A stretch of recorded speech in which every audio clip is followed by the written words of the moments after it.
ചേട്ടാ ഇവിടെ ഈ രാഘവൻ ചേട്ടൻ്റെ വീട് ഏത് രാഘവനാ? ഇവിടെ 2-3 രാഘവന്മാരുണ്ട്. അത് ഒറ്റ മിനിറ്റ്. ആ ഒരു ചാട്ടുലി ഗോപാലിൻ്റെ വീടിനടുത്തോളാം. അച്ഛനെ കളിയാക്കുന്നോടോ? എൻ്റെ പൊന്നേട്ടാ വന്ന വഴി ഒരു ജംഗ്ഷനിൽ ഒരു ചേട്ടൻ പറഞ്ഞാ അതുകൊണ്ട് പറഞ്ഞാണ്. നിന്റെ അച്ഛൻ രാഘവനെ അന്വേഷിക്കണം. ആ രാഘവൻ ചേട്ടൻ്റെ വീടാണാ? ആ ചേട്ടൻ്റെ ഇവിടെ ഇവിടുന്ന് 1.5 കിലോമീറ്റർ ജംഗ്ഷൻ ഉണ്ട്, അവിടെ ചോദിച്ചേ. അല്ല എന്തിനാ ചേട്ടാ? ഇപ്പൊ പറയണ്ട, മാറ്റി പറയാം.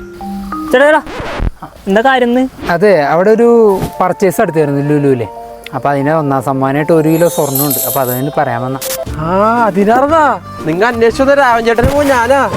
ആഹാ നീ അറിഞ്ഞല്ലേ? ഇവിടെ വാടക ഇങ്ങോട്ട് നിന്നെ നോക്കി നടക്കായിരുന്നു ഞാൻ. നീ എന്താ ലോൺ അടയ്ക്കേണ്ട മുങ്ങി അടയ്ക്കാനല്ലേ? എടാ ചാട്ടുലി ഗോപാലല്ല മോനെ, നീ ഒരടവ് മിസ് ചെയ്തിട്ടുള്ളൂ, അതുകൊണ്ട് നിന്നെ വിട്ടേക്കണ് കേട്ടാ. തെണ്ടി